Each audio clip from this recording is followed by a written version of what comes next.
G'day and welcome to The Pickup. It is your weekly Inside NBA show. We look at all the hot ads for the week. We look at some schedules. We talk sell high. We talk buy low.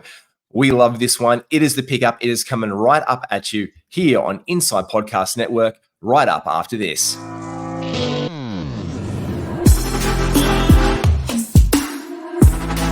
Welcome to the ultimate super coach and fantasy sports show. You are now listening to the Insight Fantasy Sports Podcast. You'll be very happy to see, Matty Malley, that I have not been swallowed by the Christmas tree this week. That I am positioned a little bit further away for it because I know you were worried about my mental health and well-being and being eaten by the Christmas tree. How are you, mate? How goes your fantasy week? Mate, I've got the SADs. No one wants to trade with me. That's that's basically why I play fantasy, just to trade with people. No. We do try and trade, and you send me so many trades that are absolute. I wake up and I just cry, and my wife turns to me and goes, "What's wrong, honey?" And I'm like, Malley. And then we FaceTimed yesterday, and we were in the bed together. Now, by the way, just when I say that, I was in my respective home in my state, and you were in yours, and we were in bed together. And my wife's just shaking her head as she walks past and being like, "What's this bromance about?"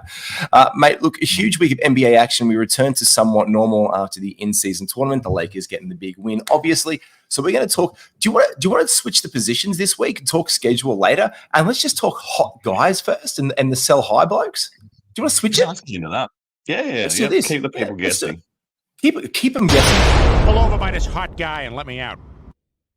Ooh-wee. In the immortal words of Mark Ronson and some rapper from the Honey soundtrack. Love that one, mate. Who is your first sell high bloke of the week? Look, I'm going to start at the bottom of the pile because this isn't really going to move many needles compared to my two buy low guys. But I put Keldon Johnson on here. You know I'm a Spurs guy, so I'm always watching to see what's happening there. And I'm watching him and I'm watching what's going on there and watching the moves that Pop's making. And he's playing player roulette at the moment. He's just kind of spinning the wheel and you might get a start. He's just trying anything. And I mean, that's kind of the MO of the Spurs this season. So no one's really shocked about this happening. The guy's playing a team high minutes in 2 of his last 3 games. And he's always one of the top 2 minutes He is. gainers, I guess, out there on the court. His field goal percentage is up at the moment. His 3-point percentage is up, and as a result, his points are up. But we don't really know how this is going to settle. Yeah. And this is as high as he's going to get. Like, I was going to say, this is about his ceiling, isn't it? 100% is, and hence the sell high. But he's a guy that you probably took outside the 120, and he's a guy who at the moment is inside the top 100. He's about the 90 mark. And if you're going to make a move, now's probably the time. No one's watching what the Spurs are doing, so you can kind of use that as your cloak of invisibility, Harry Potter style, to sneak around in. But I think, he's not on people's radars at all, but he's also going to be a nice throw-in, I think, when you try to make those bigger trades and when you're trying to edge someone, because we love edging on the Inside Fantasy podcast. We just love to drop words like that. Yeah, just a little bit of edging never goes astray, ladies and gentlemen. Well, how long? 3 minutes 52, mate. We did all right without just absolutely going to the gutter. We were inside the top 5 minutes, but we can try again next week. Someone actually came up. This is a true story. Shout out to Jack and my local and my butcher as well. There's a couple of local boys who listen in. It's a big meat story. Here we go. No, it's not a meat story. Anyway, so I was talking with him the other day, and this was nice. He said, "Oh yeah," and he liked and subscribed. He's a big BBL fan, so we got into the cricket. So that was nice. So I was feeling good. Anyway, I went down to the chicken shop in Beecroft, Charcoal Charlie's here in Sydney, and they were listening to the pod, and I was like, "Is that my boys?" And they goes, and one of the guy goes, and I was like, and he's like, I'm like, yeah, and he's like, "Oh, we're listening to it." And he was into the heat check, and he turns to me and he goes, "Yeah, oh, you said you naughty fantasy manager to me." He remembered the pod where we were doing the Did you sign a chicken? I did decide a chicken, but I did get myself a baseball cap. So shout out to the guys at Charcoal Charlie's. But you naughty fantasy manager, we love that. And this is the naughty things a good fantasy manager will do. You will try and sell high to get a return. And you're right. Even look, to be honest, Keldon Johnson's it's not been on my radar so much that they have slipped off. And I think that's where I was going with my net first one as well. Gordon Hayward. I'm going to say it's sell high time on Gordon Hayward for a whole lot of reasons, really. He hasn't broken down officially for the season yet, number one. Number two, LaMelo Ball has been out, so he's been requiring to fire, so much so with Brandon Miller as well, getting an extended run. He's been very, very good. In the past couple of weeks, he's been top 75 value. This is a guy who could lose his role, lose his minutes, and I just don't see it being sustainable. And like San Antonio, I just think our eyes go off Charlotte when LaMelo doesn't play. Like, we got the attention, the media attention with Miles Bridges returning. Oh, look, Miles Bridges is coming back. Oh, he's a white basher, blah, blah, blah. Like, it gets that attention. And then it goes out of the NBA narrative for a little while. He's been back for 2 weeks and no one all of a sudden cares. You know what I mean? So we lose these things in scope when there's injuries happening. Like the San Antonio Spurs. Mate, Wemby's the story. Vassell's been out. The rotation has gone to shit. It's like Soheim, then Trey Jones, and Pop's throwing darts at the board. But you're not really throwing darts at the board in Charlotte. There is a really stable rotation happening there right now. They've had their injuries, but funnily enough, he hasn't been. So far, for his minutes a game, he's at 32 minutes a game. He's averaging 15 points, 5 rebounds, 4 assists, 1 steal. He's doing it 450 clip, and he's averaging 760 from the free throw line, which is a little bit down on his free throws for his career norms, really, for him and his free throw shooting, which is surprising. So Gordon's probably just regressed a little bit with age on his free throws, but that can always bump back up. He shows that he knows how to shoot it. And also a shout out to the guy in my elevator the other day who was randomly wearing a Gordon Hayward Utah Jazz jersey. That was a deep cut. I was like, oh, look, throwback Hayward. But that's what put my radar. Was he a white guy? No, he was an Indian bloke. There you go. Oh, even better. I love it. I love to see the diversity. Mate, and he was wearing it was one of the nice like alternate jersey ones, like the green Utah. Yeah. Shout out to that guy. Shout out to that. I was like, mate, Hayward. Can he be the special guest on next week's podcast? I might see if I could go up and start knocking on doors on level 4 and be like, hey mate, which apartment are you? And people are gonna be like, what do you want? I'm like, do you own a Gordon Hayward jersey? Like, no, what's a Gordon Hayward? And I'm like, well, he's the guy you're gonna try and sell high on right now. Look, I would probably be targeting.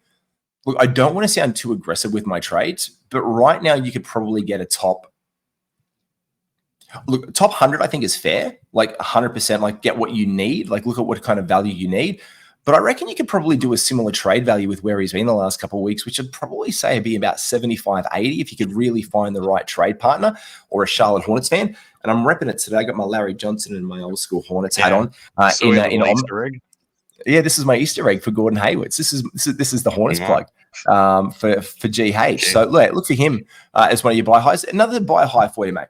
Sorry, not buy high, sell high. We're buying low, we're selling high. We're doing the opposites game. Let me add to your one. I don't really have many else on the sell high. I'm more itching to get to the buy low. But I think, in Gordon Hayward's situation, we all had a bit of fear when McCall came back. Not McCall. Mm-hmm. What's his name? Bridges. That's an Easter. That's a spoiler alert. And you have no idea what's coming next. Which I'm going to tell you, actually, Bridges is going to get some chat. You did a little sneaky throw over to one of my buy low guys. But anyway, when Bridges came back, we all kind of held our breath and thought, well, this is the end for our mate. He's going to get the chop. And then there was a changing of the guards, quite literally, between Rose coming back and nice. Yeah, you can have that one for free. I'll sign turkeys or chickens. But yeah, he's really taken advantage of like the perfect basketball fantasy storm where he's ridden it out. There's been all signs pointed towards, this is going to be the end. And then all of a sudden he still stays in there. But we know that that the Hornets are one of the worst teams for giving information about their injured players. Yeah. So there could be a halftime show where LaMelo just enters from the ceiling and then all of a sudden he plays the He second would do half of that. the game like out of nowhere. Yeah, so there'll be a little dog jumping through a hoop, and then it goes behind a curtain, and all of a sudden A Lamelo small comes out the other lady side and on a like play on. unicycle, juggling porcelain up Yeah. and down. Look, and this is Balancing the other him. thing is, Yeah, we know and how it also, goes. and I want to talk about the elephant in the room in Charlotte as well. And his name is Cody Martin. So Cody Martin still hasn't come back. And that's my other caveat here. Cody Martin still exists. I don't know in what capacity. He might be playing the Ghost of Charlotte Hornets past in the Christmas play this year, but he still does exist on this roster. He's out for at least another 10, 12 games, but then he's going to be integrated back into this side, and he's a reasonably good basketball player as well. He has a role on this team. So when they're at full health, there's going to be some impact. I think they'd be more inclined to give minutes to Brandon Miller, who's starting to show out, and well done to those people who grabbed him on the stream. In fact, Brandon Miller is, for me, like a definite target and ad. And I was surprised that they went and did the research on Brandon Miller as well to see whereabouts he landed. Brandon Miller is only rostered in 57% of leagues, and I thought it would have jumped up into maybe the 60s, 65s, just people getting on that early. But look, in Yahoo, he's 57% rostered, but I think it's really much the perfect storm right now for Gordon Hayward. I'm going to roll back to back into two, Malley, because it's a story of two blokes, and it always brings me back to where we are, because our first show ever meeting was the Brooklyn Nets show when we jumped on together and we did the Brooklyn Nets preview. So I'm going to talk about memories. Sell high. Fun memories. Mikal Bridges, loving Mikal Bridges right now. He has been on absolutely sensational pace. We all wondered what was going to happen when Cam Thomas came back in. Well, Mikal's just going to continue to cook. Looking down through his stats, there was a buy low window on him for a very brief time there. So at the beginning of the season, there was like, oh, let's buy low on him. Oh, he's taken a bit of a back seat. Let's see what goes on. Mate, let's say look at his last 5 games, including a 42-point effort. He's averaging well over 20 points a game. He's getting you over 4 assists, 5 rebounds a game. The blocks have been what's been a really nice little tasty sample, 2, 1, and 3 in the last 3 games. He hasn't got a steal in the last couple, and they've been a little bit intermittent for him. The thing is with Mikal, he can get them in volume. So if you look at his average numbers for the season, Mikal Bridges ends up being a 1 steal a game player, which is fair enough for Mikal.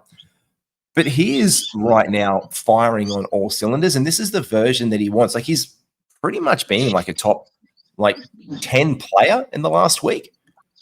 I would argue maybe top 5, like first round value, but first round pick in the first week. But this is like the ceiling almost of what he can do in Brooklyn. So for me, he's been second round value on the season, which is where you were taking him. You were taking him in the second round. Like, people were not letting Mikal Bridges slip into there. If you're in a league where Mikal Bridges slipped into the third round, I think you're getting a nice little return here. But I'm just thinking in a similar package where you could get him for a similar first round value guy right now, or an early second round dude who has maybe a more complete stat line than what you're looking for if you're really desperate in an area. But the guy has been on fuego, mate. I'll call this one. He has been, I think, one of the hottest players in the NBA by far. Hot.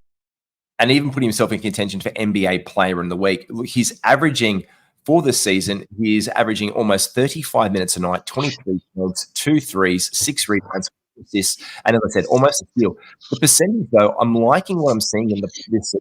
He's at 493% from the field, which is what we like. Because last year, when we were talking about how his efficiencies were, he got up to 468, and there was that stretch where he was over 500 towards the end of the season.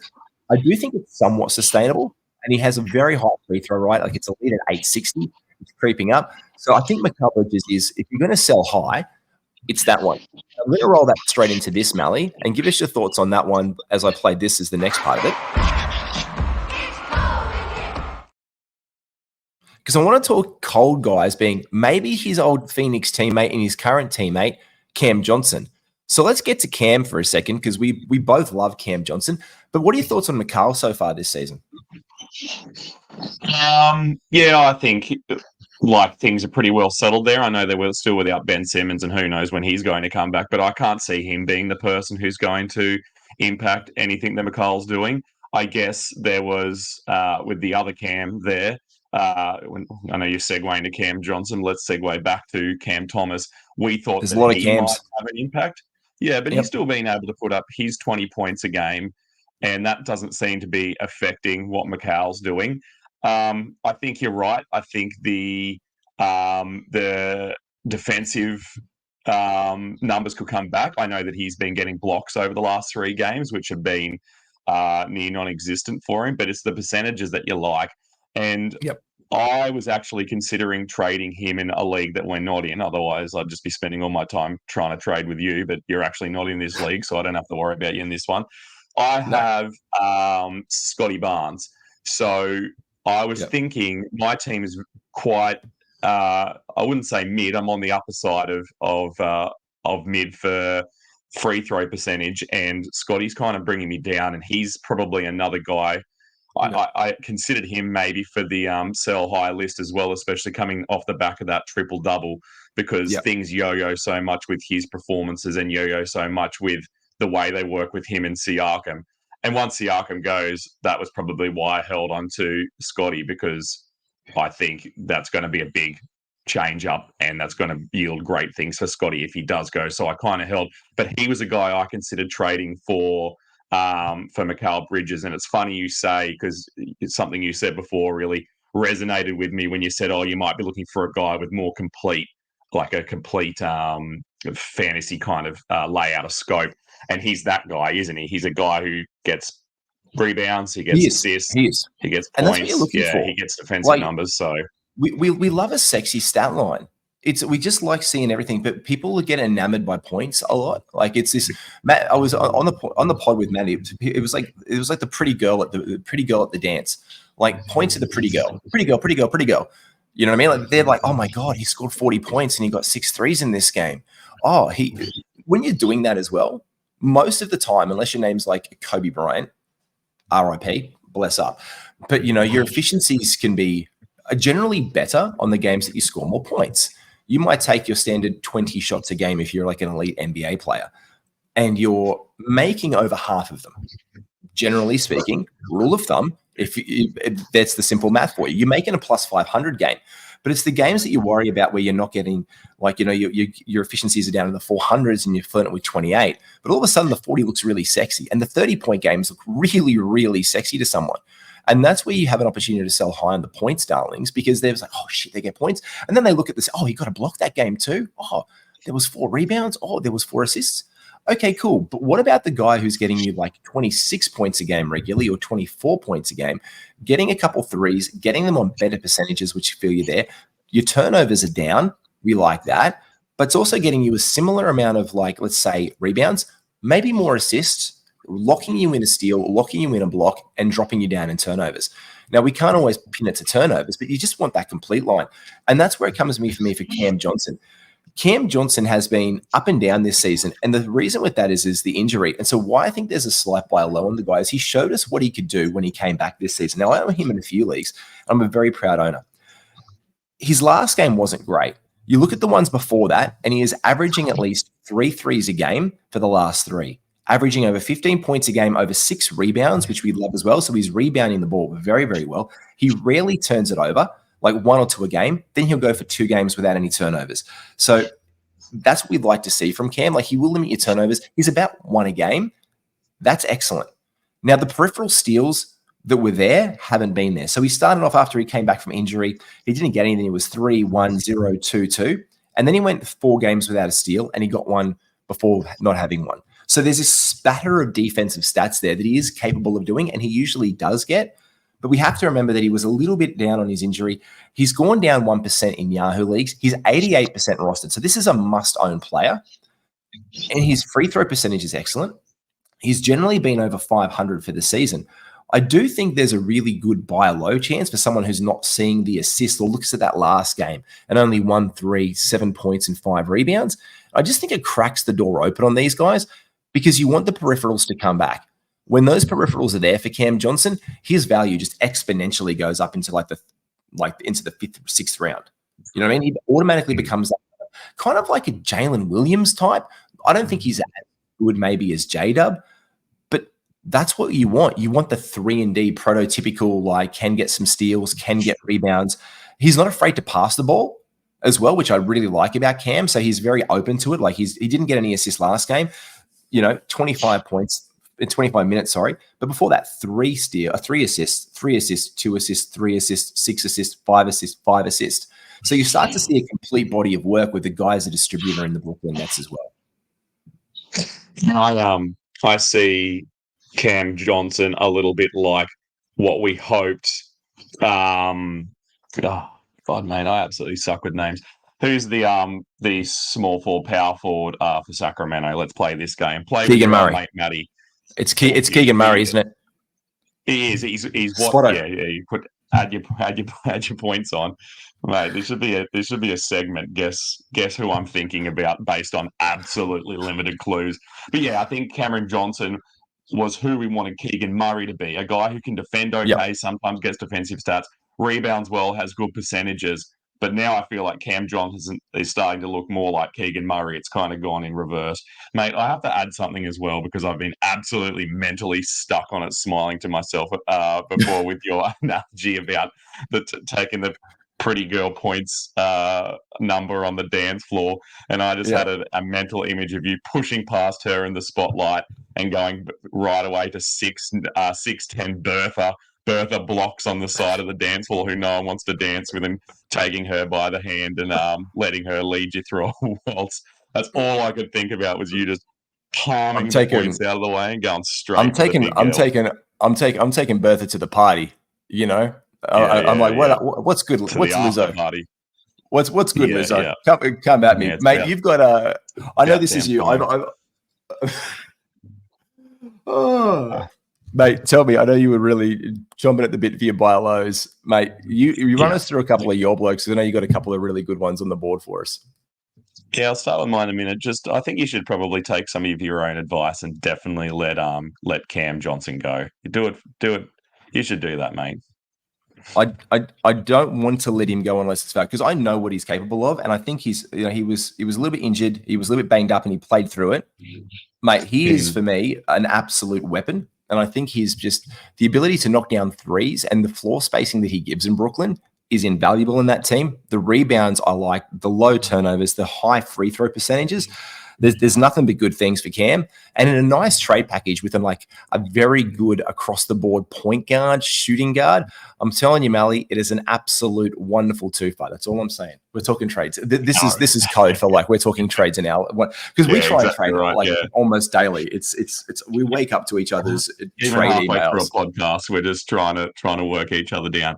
Look, well, I'll stop harassing you for a moment, and we'll talk about Zion Williamson. He is who I consider to be a bit of a buy low at the moment. In his last 5 games, including his in-season tournament semi-final, he's only played 30 minutes once out of those 5 games. So his playing time is in a bit of a sad situation. We know that Zion Williamson loves to be sad. Like, he enjoys being a sad man. And after they got mopey boy. I've written down here in my notes, heinous molestation by Lakers. I think that he's going to be in a bit of a slump just coming out of that. Like, he takes things hard, and people put it on him. Like, it's his team, so he kind of has to wear, the downfall that they've kind of gone through there. I want to talk about did you watch the final, the in-season tournament final? I did, until it started to get way away, which wasn't that late into the game. Can I just say LeBron James absolutely I don't know, there's no nice way to say this. LeBron James fucked with Zion Williamson's head so bad. He was like 6, 7, 8 foot off the bloke at the 3-point line. He's like, you go, please, Zion. You would like that 3-point, please. Isn't it wild that he's in a situation, LeBron, where he's literally filled every box in his own legacy, that now he's decided to just destroy other people's legacies? Like, I think it's a plus. It's a Kwame Brown situation for Zion. It's he absolutely monster. Like, and this is a guy as well. Like, Zion is a beefy boy. Can we just say he is a beefy boy? I don't know. I think you're right on, because he's heavy. Because I think you're bang on with this one, Malley, because at the beginning of the season, can we remember all the talk that was, oh, he's in the best shape of his career, like he's taken basketball seriously, this is going to be a new Zion? He seems a little bit indifferent. Yeah, I just keep on seeing the the meme of him that guy's taken, the Wendy's guy with him rolling through the drive-through. Everyone loves to throw that up there. But here's my big but, because you have to have a but when you're talking about buy lows. Is it Zion's or Kyle Lowry's? This is your big Kyle Lowry? It is, yeah. Two guys who can take a charge and land on their rumpers. But my but is his injury woes have been a bit of a non-event this season, which has been great. He's starting to be more of aggressive around the rim in his probably last 10 games. He's not at all a three-point shooter. I remember in his first game when he came out and he just plugged like 4 threes in a row. And everyone was like, here we go. That was his first like 4 shots of his career were just threes. But anyway, it's got to come back from 25%. No one sucks that bad. Well, no one. No one with yeah. Well, okay. Scratch that from the record. He's not going to be a 25% three-point shooter. His rebounds and minutes are down, but they're going to level out. And my last note here is that you've got to get him before they do, because with these buy lows, we can point out the reasons why they're low, but then you also have to point out the reasons why you should target them to take them back, because you don't want to take players who are slumping off with no promise of getting better or returning to a stronger value, because that's not really what a buy low is. That's just a low that no one wants. That's a drop to the waiver wire. That's a different category altogether. So that's kind of my thoughts on Zion at the moment. I think, again, in the right team, you're going to have to be punting free throws, so that probably knocks him out of contention for many teams. But he has been okay this season, though. To be fair enough, he's actually improved it slightly. Like, I've liked what I've seen from Zion that way. But there was an interesting stat the other day. He's finishing around the rim in a top 5 NBA split this season. So I remember seeing the other day that he was top 5 in the NBA with finishing around the bucket. So he has got that ability to get to the rim, and he is making good decisions there. But he also is making those kickouts, that whole point Zion experience. So I think you're right. I think it is a bit of a buy low, because someone could sneak in there and he could come back and return more than what you're given. The definition of exactly. Yeah. Put him on. He's the poster boy for this. Before I get to my next guy, I want you to talk about Jimmy Buckets. Let me hear about him, because I didn't get time to have a good look at him. I want to hear what you think. We both did it. Look, it's Jimmy Butler buy low time. This is what it is with Jimmy Butler. It's like this is the 2 and the 4 of Jimmy Buckets. Like, I don't know if he's busy making his big head coffee espresso or whatever business venture or name brand thing he's putting on this season, but we've seen Tyler Hero has been out, and we're reiterating him. Haskes, the reemergence of Haskes, Duncan Robinson having more value this season, Bam being out, and with Bam out, there was that opportunity for him to really explode. But his last 2 games with 16 points, 5 rebounds, 2 assists, 1 steal in 36 minutes. That's not Jimmy. Really poor from the field, like 330, which is, he got 1/3 of his shots in. That's not really the Butler we expect. But this is the guy who goes thermonuclear in the playoffs, so when games count. And when does it count when is it going to count for Miami? Well, it's going to probably count after the trade deadline. It's probably going to have to really count to make sure that they lock in their position in the East. And that's when Jimmy Butler is probably going to be like, okay, I'll step up and play basketball right now. On the season, last year, he finished inside the top 12 in NBA rankings. He finished as a first-round value. He's right now currently ranked in the top 50, like just in the top 50 this year. And then the last couple of weeks, he's been in the top 70, 75. So he hasn't exactly been the Jimmy Butler we know and love. So that just tells me that there is room for return. And if I'm looking down through the brackets, Miami currently is in 9th position in the East, which is a 12-10 record. Now, just behind them is Atlanta on 9-12. They've had Jalen Johnson out. They're probably, to be honest, they're not having the season we thought they were going to have. They started off okay. They've lost their last 3. But there's this bulk of teams with Brooklyn Nets and the New York Knicks who are all on 12 games. Toronto's on 9. I don't think there's any threat from Chicago whatsoever to come back. So you got Toronto and Atlanta battling for that position there. Now, if one of them goes on a bit of a heater, I can just see them wanting to avoid the play-in tournament, and they're only 1 game outside that. Another team that's wanting to do that is Cleveland. But the East is good. Like, Boston's the number 1 team right now. You've got Orlando, Milwaukee, Philly, Indy, and Cleveland. All of those are really, really good teams. And I don't know which one of those... I don't know which one of those slipped. The Knicks have been showing good. They've lost their last 2. Brooklyn's won their last 3. You know what I mean? Like, it's just this... When are we going to need to see Jimmy Butler play? And so for me, he will be better than this, but he's not showing it right now. And people are going to love where they took Jimmy Butler. But again, it's that whole thing is like, oh, you're not on sale right now? Like, is that like on the no cut list? Like, you can't get a discount on that one? Well, I think that people will take a discount on an injured Jimmy Butler or a down-performing Jimmy Butler.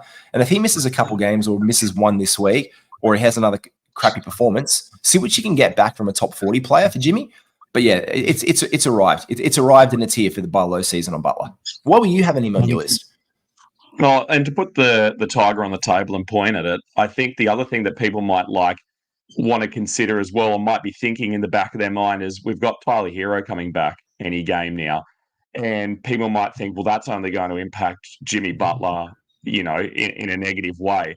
But my understanding is that when he returns, the person who actually gets damaged the most seems to be Bam. Like, Bam's the guy who loses out in this situation. So I would say if that's... And Duncan Robinson goes... Haskins is going to... those guys... We all know they're going to be in trouble. But with their big 3/potentially 3.5 kind of main guys, it never seems to be really Jimmy who's affected. He seems to be able to do his role well. His assists go up when he has Tyler Hero out there. He seems to be able to score more because there's another threat, around the rim and like a mid-range shooter as well, and a guy who can also pop threes, and stretch the floor a bit for Jimmy to do his work. So, yeah, I don't know. I think I agree with everything you said. I think that he is a big buy low guy at the moment, and I think that one more poor game and the door's wide open. So wide open. Yeah, that's pretty much it. All I've got to say with Jim. Big Jimmy. Good Jimmy. All right, well, let's talk about waiver wires and let's take you through the schedule for the week. We're going to look at actually your waiver targets and what you need to do in our preview. He's heating up.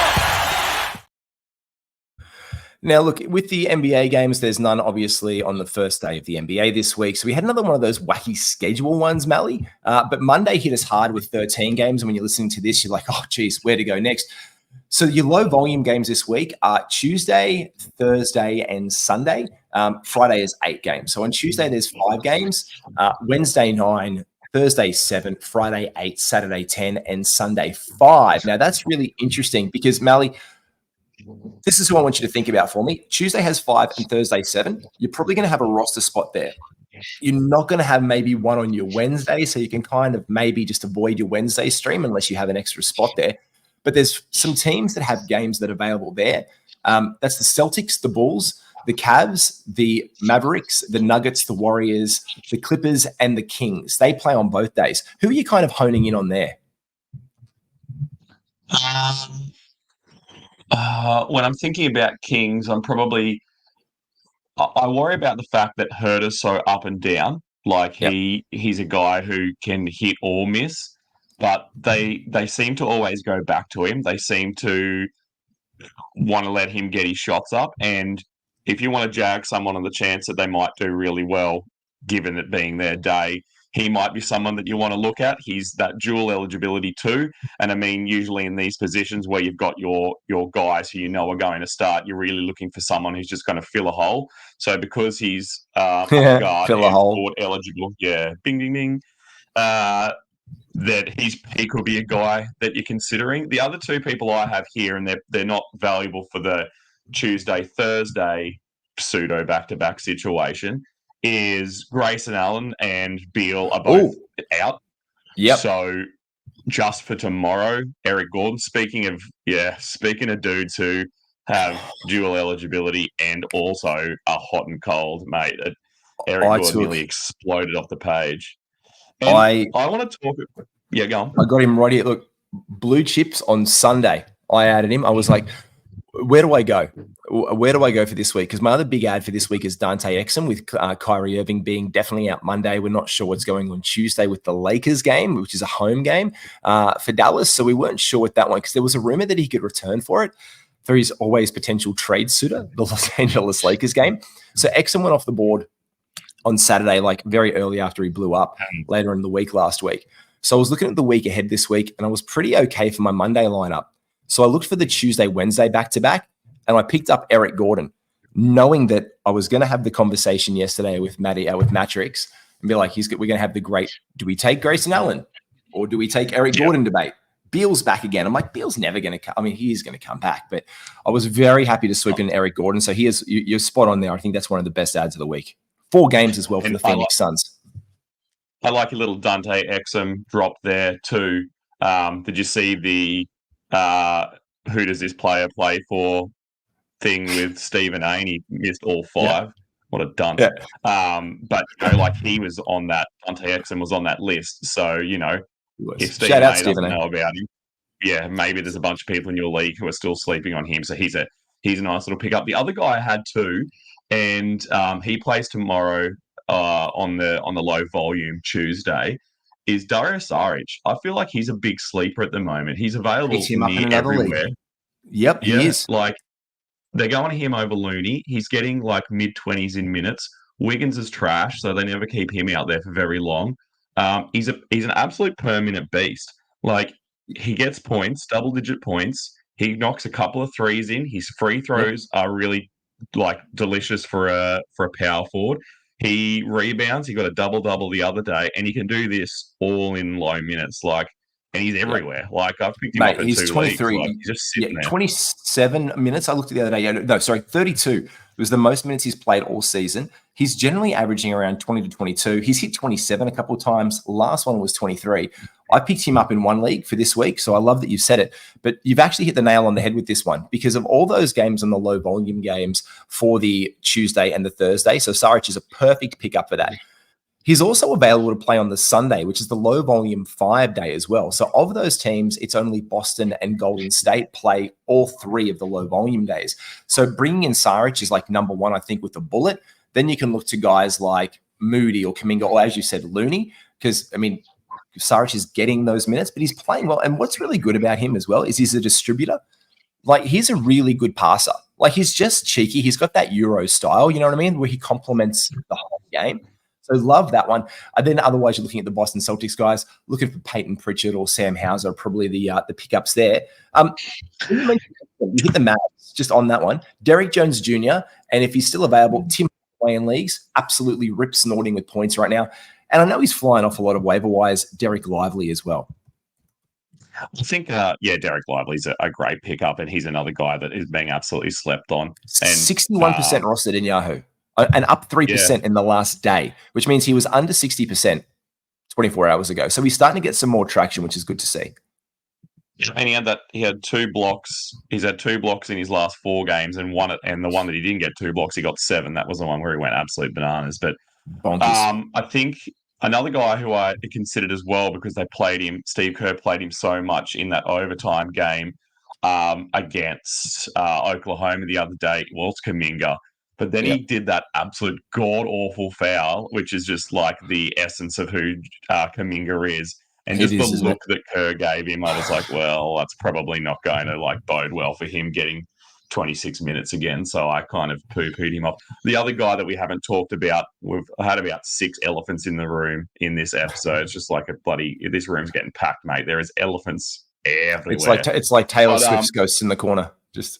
yes, absolutely crammed with elephant skin. It's Ivory Castle. Is Hartenstein. Like, by the time you listen to this, odds are he's already gone. People picked him up. If they got Exum, they're probably the only person who probably didn't have a shot at nabbing Hartenstein straight away. But he only went this morning in one league. He's gone up. Yeah, he's gone up 20% in the last day in Yahoo. From 4%, he's gone up to 24% ownership. I had him up on the board. And do you think that all the run and minutes at center just go to him? Do you expect that who else is going to benefit there? Well, this is the thing that this is why look, I think it's a must add, and you just grab him and see how it goes. Now, Mitch Robin, when he got injured last season, Hartenstein was still there, and it didn't really run him out there a lot, which I found was really interesting last year. They did a lot of lineups last year with Obi Toppin playing the small ball 5 and as a power forward. They even like some random Jericho Sims minutes there. But obviously Obi Toppin is in Indiana. Now Obi's on the way up. He's been playing really, really well. So it kind of just by default becomes the Hartenstein. He's the new Gogo Badadze. You know what I mean? Like when a center goes out, who is the guy that comes in? Oh, we have your Servan's on the bench. Like your Servan was out of the rotation last game when Walker Kessler came back and started. Walker Kessler's not playing in the first game this week, or maybe in the back-to-backs to start the week. We'll see how that goes. So all of a sudden your Servan goes, and then by the end of the week, he can be dropped out of the rotation.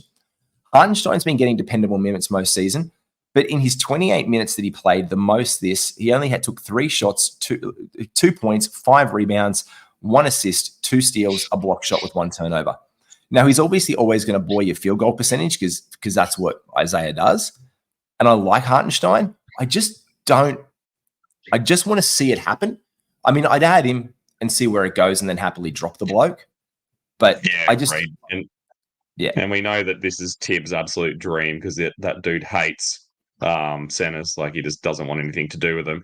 So I'm assuming he'll probably play Randall at the 5, which might open up more opportunity for guys, like we might. I think we might see if that's.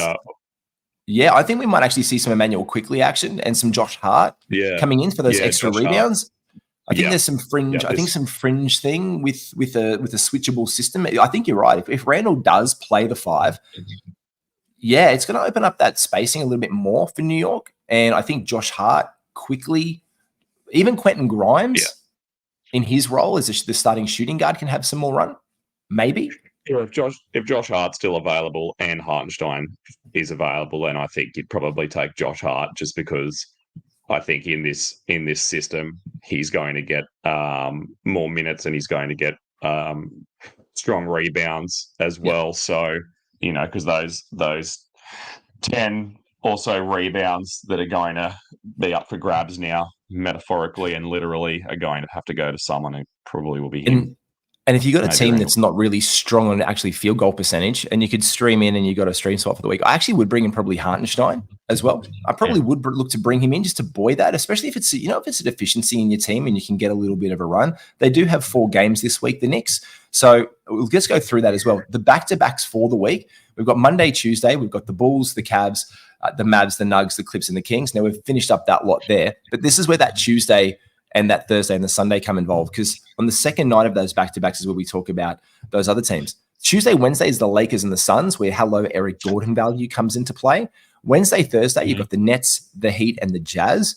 Your Thursday, Friday, it's only the Celtics. So that's where you can bring in your Pritchards or your Houses over in Boston. Friday, Saturday is the Hawks, the Hornets, the Pistons, the Pacers, your Knicks. So this is where you can probably just pick him up earlier in the week, one of those blokes, or if someone becomes available and you see how the minutes shake out, who's getting the most benefit on the side, look for them on the Friday, Saturday games, even though the Saturday has a high volume of 10 and the Sixers are there. Saturday, Sunday to finish off the week is the Warriors, Bucks, and the Trailblazers. But a sexy little look is on your Sunday, on your low volume day, is the Rockets from Houston and your Wizards from Washington, because they play Sunday on the low volume day of 5 and then play a game on Monday as well, Malley. Yep. So keep one of your waivers in your pocket for the end of the week and don't blow them all too early. I think that's a good advice. Don't blow them too early. We never like to blow too early, but you know what we do like? We like free money, and we like our good friends at Bonus Bank. Now, it's free to join and make your first $75. They're a great sponsor of Inside Podcast Network, and for less than $2 a day, like it's $1.90. It's cheaper than coffee, and that's cheaper than a coffee from 7-Eleven, which is really cheap coffee, or from your Coles Express drive-thru. You can have that. Doesn't taste very good, or the wonderful sweet taste of better free money, because they've got all the tools that you need to make the most of match betting and advanced promo strategies on the betting sites. It's one of Australia's best side hustles. Now, the bookmaker bonus bets and promotions that are run right throughout them, they help you streamline those in and maximize your return on that to make a risk-free, low-risk investment for your money. Now, you can learn how to convert that cash. Members in their first 2 months are making over $2,500 basically from scratch, just by the membership of getting the best strategies from Bonus Bank. And again, if you use promo code INSIGHT, you'll get 25% off your first month to any premium subscription. That's right. You get 25% off your first month of subscription for Australia's most lucrative and profitable side hustle, Bonus Bank. Malley, cheers, mate. Thanks so much for thank you. I love this show. I love it. Like and subscribe to it. And we just better let everyone know we're recording this one early today too, so we don't actually know what's happened in the Monday games yet. So if something absolute nuts happens today, we haven't missed it. We just haven't got to it yet. No, what you're going to actually get is a random individual Matty G recording late tonight, because I know that you're out going, "Hi guys, hey, about today's games, you might hear Malley and I talk about adding Isaiah Hartenstein. He fell over and landed and broke his ankle, and he'll be out." Yeah, you'll hear one of those things otherwise. But if not, happy sailing. He crushed Tibbs, and they don't have a coach anymore, so they're just going freestyle. They're the first NBA team to just decide what they're doing out there.